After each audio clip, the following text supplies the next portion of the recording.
Uh,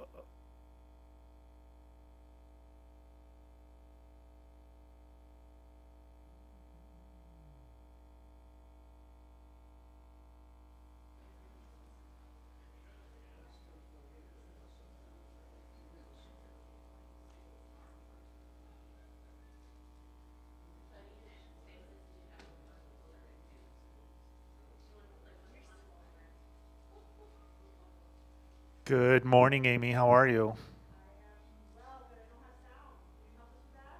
Hang on just a minute. Let me see what I can do. Try that, Amy. Hello. Yes, that's working. Oh, wait, hang on just a minute.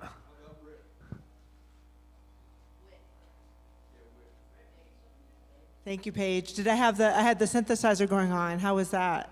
It was better with the synthesizer. Thanks. Does Rick have sound? Does Rick? Rick does not have sound yet. There we go. And in the center, do we have sound?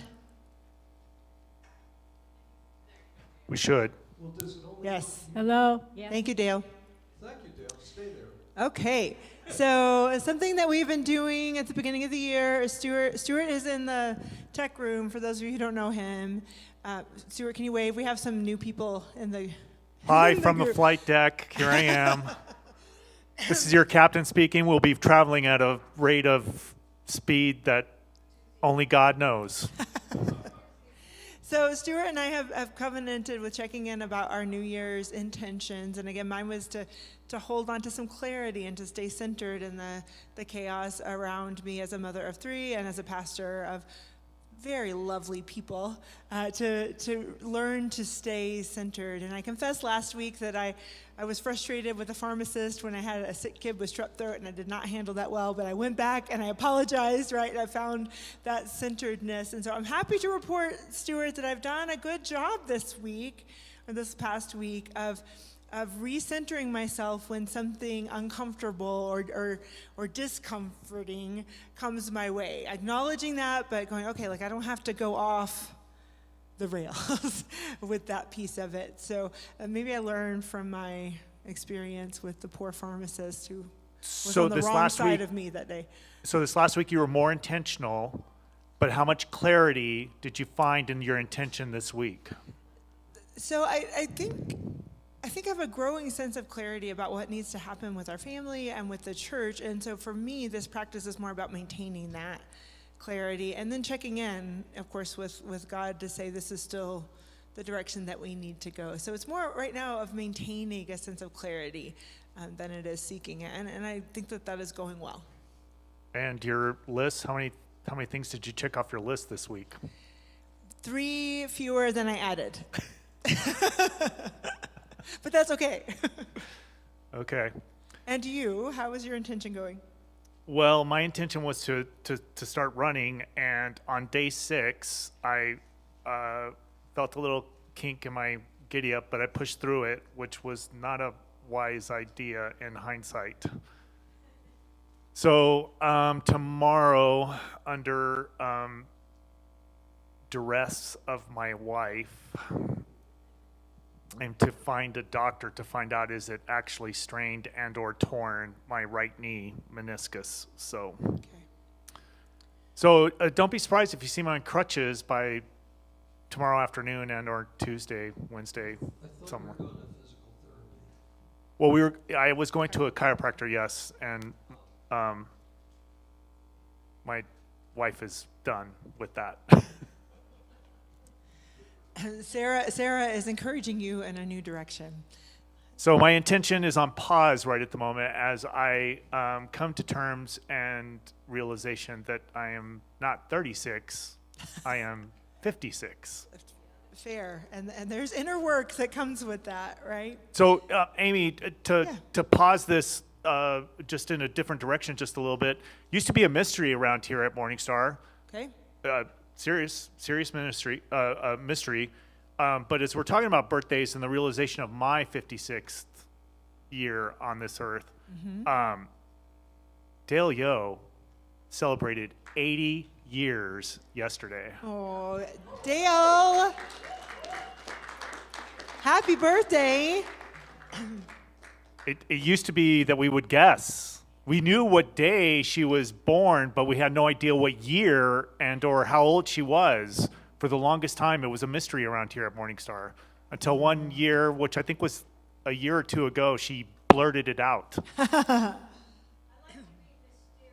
Yes. You like to be mysterious. Would you welcome a happy birthday song or would you decline a happy birthday song? Let's sing happy birthday to Dale. Any other birthdays around? Tomorrow and 81. Do we have 82? 82, 82, 82. Is there an 82 in the room? Well, before we start, may I just say that I have hiked with Dale. I'm Rick Kiley, by the way. I don't know you two, so a lot of people I was going to introduce you later. nice to see you. Well, I did. And I have hiked with Dale, and I have walked with Virginia, and Dale can out-hike me, and Virginia can out-walk me. Yeah. And to know their ages and that they are only a little bit older than I, it puts me to shame, because you are powerful and strong women, and let's sing this one. Let's sing the song. That can be encouraging for us. Okay, so we'll sing happy birthday to Dale and Virginia. Ready? Happy birthday to You. Happy birthday to you. Happy birthday, dear Dale and Virginia. Happy birthday to you. Yeah, and many more. So, okay, we're going to get started with today's topic. Stuart, can you check in with our friends online and make sure they can hear us clearly? That's always Sure. worth a double check. Okay, so I'm Amy Wilson Feltz. I think most of you know that. I'm the pastor here, and this is my good friend and co-pilot today, Rick Kiley. And Rick, I don't know if everybody knows this story. So we've been doing parables, this gathering here, since the middle of September, when we changed our worship times to facilitate connection, to get to know each other. And it's been so great to learn about people's stories and to ask questions, but the time goes by so quickly. But the first conversation that you and I had about something like this was right after I got here, like July of 2021, right? So say more about that conversation. Well, it was at the Marks house, and because they are in our small group, and so I think somehow, I don't know exactly how it happened, but I mentioned that, this is my version, that my wife Patty, who's right here in the second row next to Father John, I think I had mentioned that we had done StoryCorps, and that the local, NMSU, the local station, had invited veterans to come in and tell their stories, and it was around, it had to do with Valentine's Day. So if you were a veteran who had a love story, you were right to do this. And I knew about StoryCorps. I'd even been down on Main Street and seen the trailer for StoryCorps, and always wanted to do this. So I signed up, and there were 54 veterans that year that went in and told their story, and it was just a wonderful thing. So anyway, I brought this up at the dinner table at Kathy and Carlos' house, and Amy said something like, StoryCorps, I've always wanted to do something like, or do StoryCorps at a church. And she said, we should do this. And I think I pestered her. Did I pester you about it?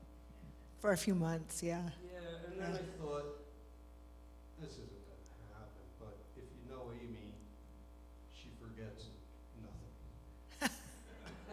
It's true. It's true. She doesn't forget anything. And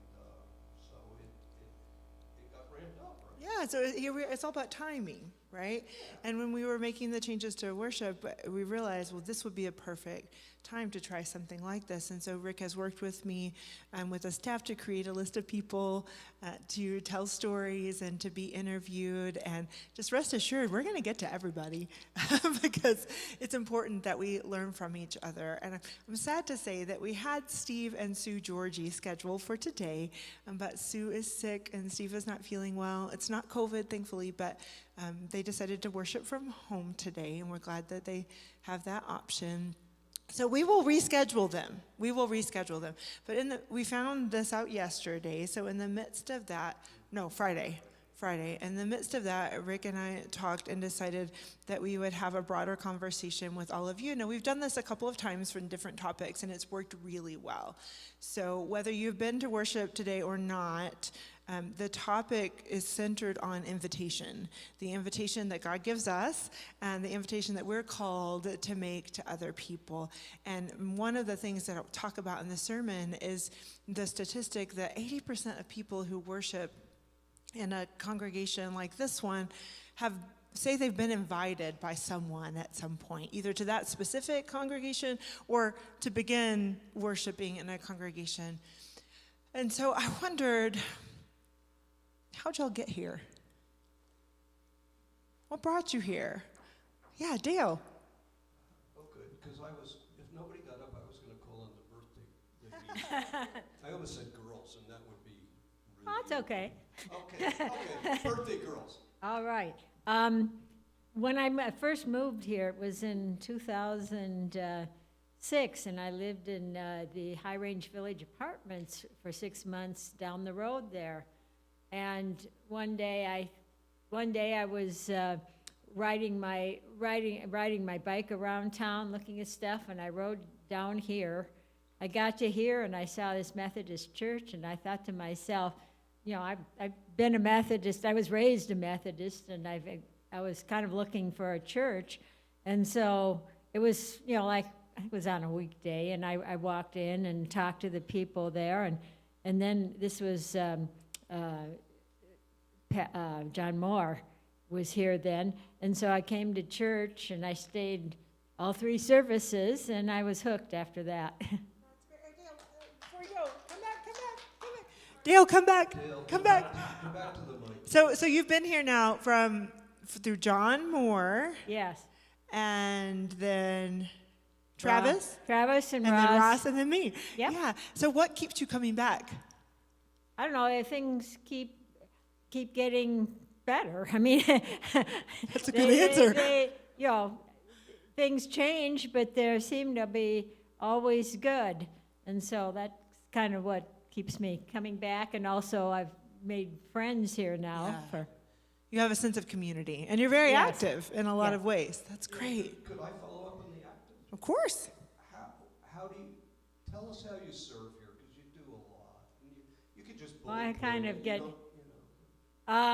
Well, currently, let's see, I come on Mondays to help pack for the Lighthouse, and I'm on the board, and then I'm on the church board, Yeah, the food pantry. and then I'm in the bell choir, and I come to, let's see, what else?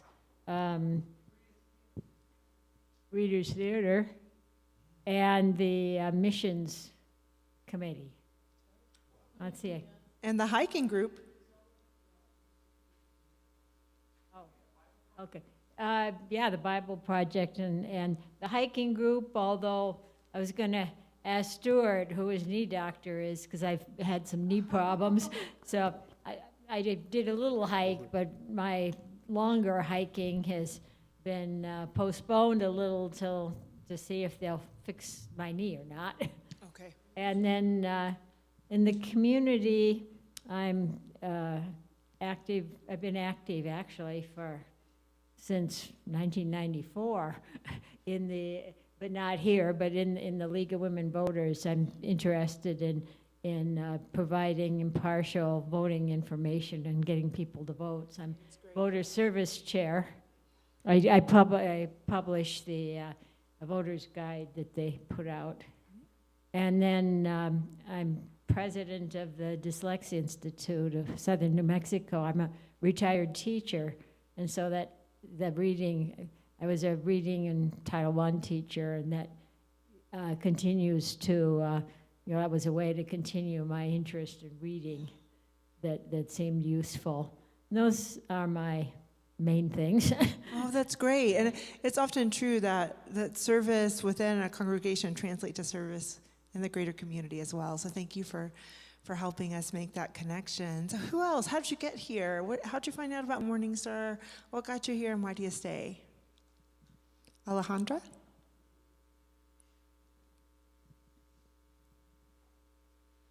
So I actually ended up here because we came at the time with Travis, and his wife was my teacher. And she had asked me if I did any youth programs because I was going through a really rough time, and she said, hey, come check out my church. And so we were looking for a church home around that time. And we showed up here, and at the time, the youth leaders were David and Jenny. And first Sunday, I was like, okay, we gotta come back. The youth group leader has ear piercings and tattoos, and he's really cool. And I've never seen a youth group leader like that. I've never seen a church like that. That was cool with that, and was not only cool with it, but had but wasn't weird about it either, which, doesn't always go hand in hand. And we ended up continuing to come here, and we've been here ever since. Thank you. Rick, did you have a question, a follow-up for Alejandra? Well, I'd like to know if my mic works, so it does. Yeah. Stuart, could you just tell us your name? Because I really don't think you did. I'm Alejandra. I'm Kathy's daughter. My mom actually proceeded to then come here and be a part of the staff for a very long time. Do you have any relatives here today? Father John, Yeah. the best of the best. Those are my only questions. Those are good questions. Thank you, Alejandra. So you found a place to belong, and you could see yourself in the leadership, and that's beautiful. Thank you for sharing that. That's really good. Yeah. Yeah, you can clap. It's okay to clap. And Father John is actually going to be assisting with the Valentine's Day weddings. You did 12 weddings last year, didn't you? I think a retired Episcopal priest, and so we're grateful for your witness. Yeah. Who else? How'd you get here, and why do you stay? Who's afraid to come up?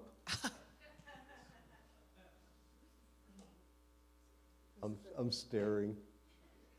Yeah. Next. Amanda Lambright. I'm Amanda Lambright, and better known as Owen and Lainey's mom. And I grew up in the church and always grew up as a Methodist. And after I went to my Methodist college, never really found a home where, where I was committed to going to church.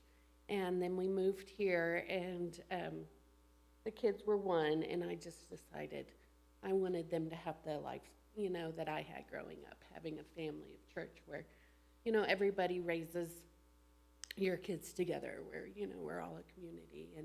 And so we just, we live over in Sonoma, or off Sonoma, and so we did a couple church hoppings to figure out where we wanted to go, and this one just felt like home, and so we have stayed and love it.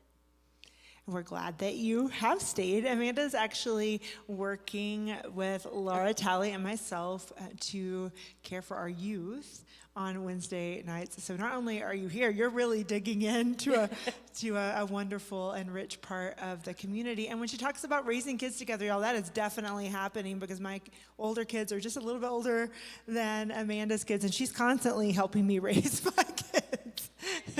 Yeah. That's really great. Yeah, it does. Laura is also helping. Yeah, Fran.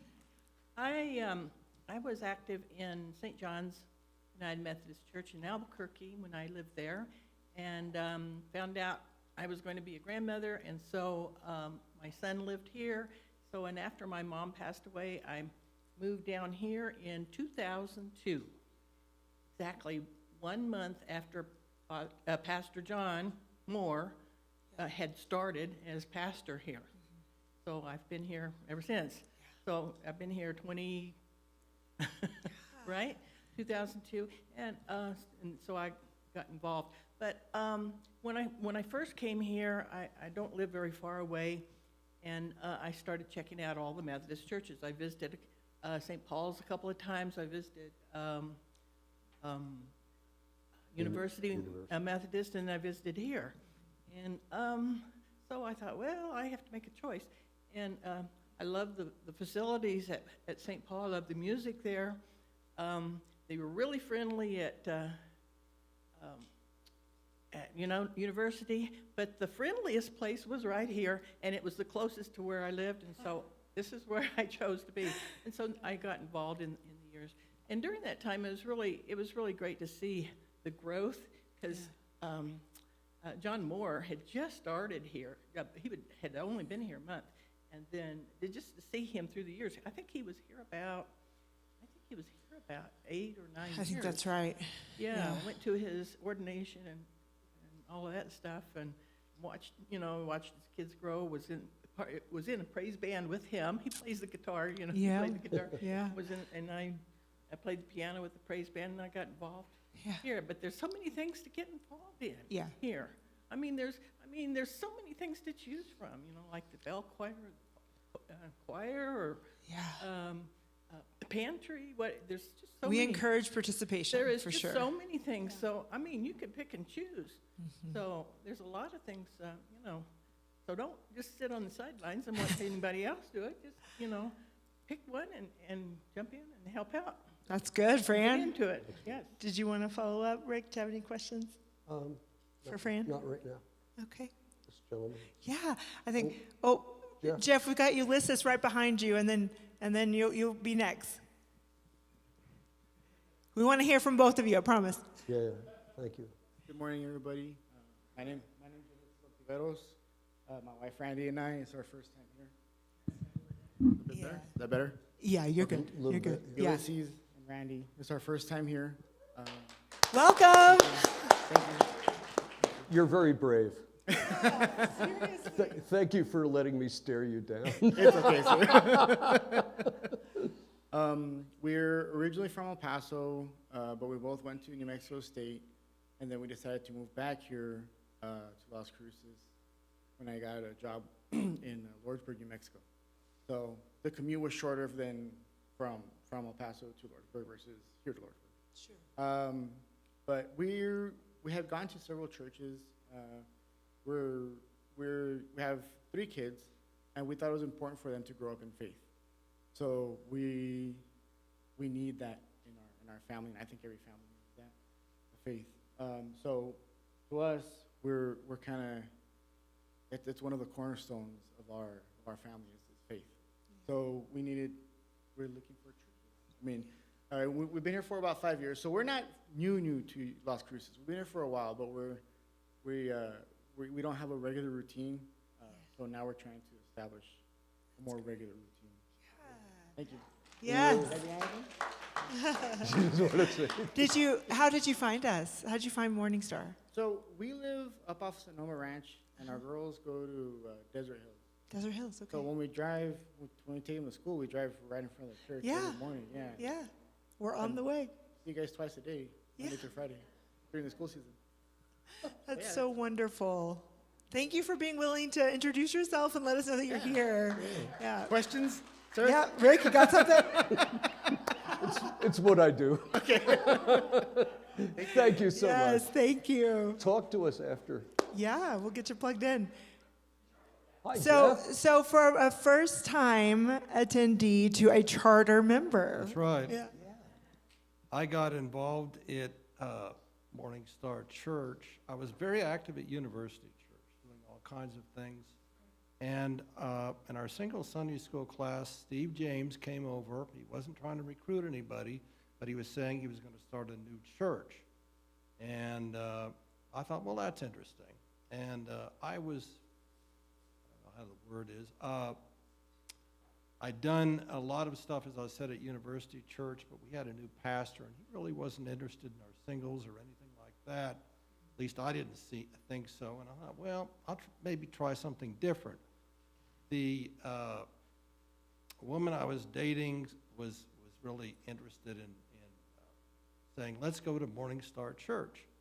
So I went over. I came over here. We were at Buddicker's Nursery, and she lasted about 3 services, and then she went to another church, so I don't know. But anyway, I was very active here. The first thing I did was they put me as an usher, and I did that for, I don't know, 28 years, something like that here. And I was on staff parish relations committee. Steve James put me on that, and I did that. I was SPRC for a number of years, off and on. I chaired that committee a couple of times. I chaired administrative council and worked with the youth, co-chair of the finance committee, active in the singles group, and I still am for senior singles now because we're no longer young adults like when I came here. So anyway, that's my story. Oh, that's good. You've been in it for the long haul, Jeff. I've been here for the long haul. We've seen our ups and downs and everything else. And one time we didn't even know whether we were going to be able to continue because of finances, lack of attendance, and everything else. But thank goodness that changed. We've got some good pastors now, and not that we had bad ones before. It's hard to lead through those challenges. It really is. It's very difficult. You've got to have the right person. And sometimes, I don't want to say the bishop made a mistake, but I think, we could have had maybe different leadership. But I will say this, Steve James knew what he was doing. He was here 5 years. He got the church started, and, I'm very grateful to him. Yes. We all are. Yeah. Thank you so much for sharing that. Any questions for Jeff while he's here? I have kind of a comment that, in the Methodist Church, we know that our pastors are going to rotate. And I think to me, it's sad that when a pastor comes, some folks say, well, I don't like this guy, or I don't like this gal, and they scurry across town to St. Paul's or University or whatever, and you've stayed the course. And I don't know, I just think that's commendable. Well, this is my church. This isn't the pastor's church. Amen, Jeff. Yes. So Yeah. That's why I'm here. I really think it's admirable. My father was a very loyal person. He worked for the same company for 46 years, and stayed with my mom for, I can't tell you how long, but they were just, and I just admire loyalty. It's really cool. Thanks, Jeff. Absolutely. From me, I say thanks. Yeah, no, of course. And the history that comes with knowing people. And we do have a few charter members who are still here, and that's really, really important to have that institutional knowledge. So thank you. Thank you for sharing. That's good. Anyone else? Yeah. Yeah. Okay, so Dixie and Janet and Christy. Hi. Hi, Dixie. I'm Dixie Philippe. A few years ago, we moved to Las Cruces just on a whim, and I had always gone to Presbyterian Church. My husband had a Catholic background, but he said he'd go with me. We went to the Presbyterian Church for several years, but after a couple of 3 times, he said, I don't really much care for this church. And he looked out the window. I live nearby, up on the hill there. And he says, what about that church? And I said, gosh, I don't know. I've never been to a Methodist church before. So he said, well, you go first. So I came down, and I really liked it. And so he started attending with me now and then. And not too long after that, he went in for a minor outpatient 15 to 20-minute surgery, and he unexpectedly died. And it was just devastating because, I had no clue he was going to be dying that day. And so many of the people from church came to help me, and it was just amazing. And just recently, I looked at the book that people sign when they come into the memorial service, and most of them didn't really know either of us, but there were so many people from the church that came, and the people brought food, they supported me, and so I said, man, I don't think I'm ever going to leave this church. It's great. So, little things really mean a lot, and I used to not want to attend somebody's memorial service unless I kind of knew them pretty well. I didn't want to intrude. Now I come to almost every one if I sort of know the people, because it's good to do that, I think. So I really thank this church for being so helpful and kind to me in a time of really horrible sadness and shock. Yes, Dixie, that's so beautiful. Thank you for sharing that. You're welcome. Yeah. Yeah. Janet, another charter member. Not quite. I was giving you extra credit. Yes, please. Well, I wasn't a charter member, but I was on the calling committee to help start Morning Star. I was at St. Paul's. I was married, and I was pretty active at St. Paul's, and then I got divorced in 1990, and I couldn't stay at that church because it was just too difficult to do that. So I was on the calling committee. I'd been on the calling committee to start Morning Star, and I thought, well, I might as well go there, which had just really beginning. It was at Buttiger's, where there were beer signs on the wall, and this beautiful patio, it was the most amazing experience. And Steve James was great. I've been here through every pastor. Steve James, Lowell Swisher, Curtis Bentley, Brian Simpson, John, everyone. I've been here through all of them. And my daughter at one time was, believe it or not, president of the youth group here. And Christy might remember that they did a spaghetti dinner, and it was a fundraiser, and they said the youth group's doing, and I said, what are they thinking? This can't possibly be successful. It was the greatest thing you have ever seen. The kids sang and did all kinds of stuff. Jeff Lewis has been my sidekick for all those years, including in a singles class at Buttiger's and here. I served on administrative council. Well, I was on leadership board for like 6 years recently.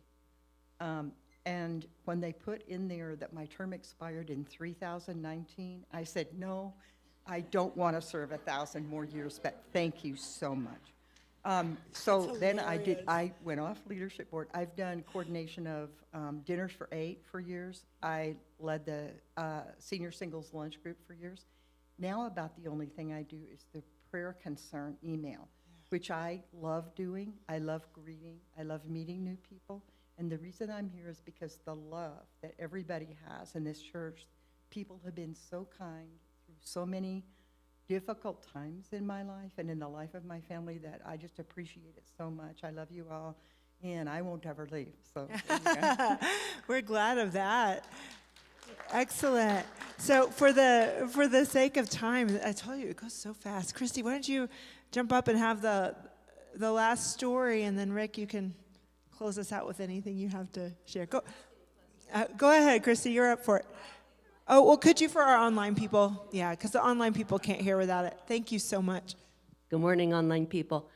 I'm Christy Granados. I came to Las Cruces in 1989 from San Diego, and I told my husband, we'll move, but you have to find me a church, because I loved being in San Diego. But we bought a piece of property up Highway 70, and we were driving past Buttiger's one day to go look at the property. And out on the highway, it was before that was Bataan Memorial, it was just the highway, there was a sandwich sign that had a great big Morning Star emblem on it. And it said, Morning Star Church worships here. And I'm like, there's like 5 cars. Long story short, I have 4 daughters, and when we started at Morning Star, we doubled the size of the children's ministry, and there were it was very small, like Janet and Jeff were saying. We left Morning Star a few years after that so that my kids could be in a bigger group. However, what Janet was saying is true. There were 5 kids in the youth group that raised money to do mission trip, and they put on this spectacular thing. They invited everybody they knew. There had to be like 100 people there, and they even made me and, oh, who was it who sang with me? We were horrible. But anyway, they even made the parents sing. We sang I'm a Little Teapot, and I mean, everybody laughed, but we had so much fun. And when I came back from St. Paul's after my kids graduated from high school and all went off to college, it was Vern and Margaret Smith, when I walked in the door, that made me feel so much at home and just loved every single Sunday I came. And it was a very bad day when I came. Some things had happened and I was crying, and these guys right here, they're it, you know. And that's why I'm still here. And I hope I can help people in the same way. Amen to that. Amen to that. Thank you. Rick? Oh. Yeah. Sure. Go for it. Okay. Yes, of course. On Wednesday night, we are progressing through the Bible, and I wanted to point out that this is not information that was shared in a youth group. This was our Wednesday night project up on the wall, and it talks about all of the judges and their attitude and behavior in the time of Israel's growth. So, just wanted to say, we're having fun. And it's Yeah. not a lecture, it is a participation, and we all explore things, and there's a whole bunch of people in here that are coming, so we would like to invite you to continue. It's not hard. We listen to a podcast, and you can even listen to the Bible readings on a podcast. So it's not hard. It's just fun. So we Thank invite you to you. come Wednesday night at 6 o'clock. Yeah, thank you. So Wednesday night at 6 o'clock for adults. There's something going on for youth and for children, all at 6 o'clock on Wednesday. And there's a key theme here, I think I'm hearing, Rick, is fun. At this church, we like to have fun. And that's a really beautiful thing to hear about that in so many different ways. So you want to wrap it up for us? I'll wrap it up. So on Friday midday, see, I was supposed to interview the Georgies, and Amy already told me that couldn't happen. And on Friday on midday, I found out that that happened, and Amy came up with this idea and asked me if I had any ideas, and I came up with a couple, and the timing would have never worked. So Amy had this idea, and I was like, how is that going to work? Because I couldn't imagine it. As you can see, it worked out wonderfully well, and she asked me to join her up here, and I'm like saying to myself, I don't know how I can serve in this. I don't know what's going to happen. Last night, I was going to call her and say, I'm not doing this. It just doesn't make sense to me. But Amy seems to me to always have pretty good ideas, and she's so inclusive and warm and wonderful, and I think, I'm not trying to embarrass you. No, that's really kind. Thank you. And I think you're just full of grace, and I assume you treat everybody like you treat me and like you treat Patty, and you're such a blessing to this church, and I had a wonderful experience this morning, and to have somebody for the first time ever to come up to the microphone was so cool, and to have somebody who's been here for I don't know how many years, and I don't know what Buttiger's 35 years, right? But Buttiger's, I mean, that must have been quite something. I'll hear more about it from Christy and Jeff. There you go. That's all I got. Thank you all so much. We're going to get ready for our next worship service. Now, next week, we'll go back to our regular schedule and have some really great interviews in store for you for the next few weeks. Okay? Have a great day.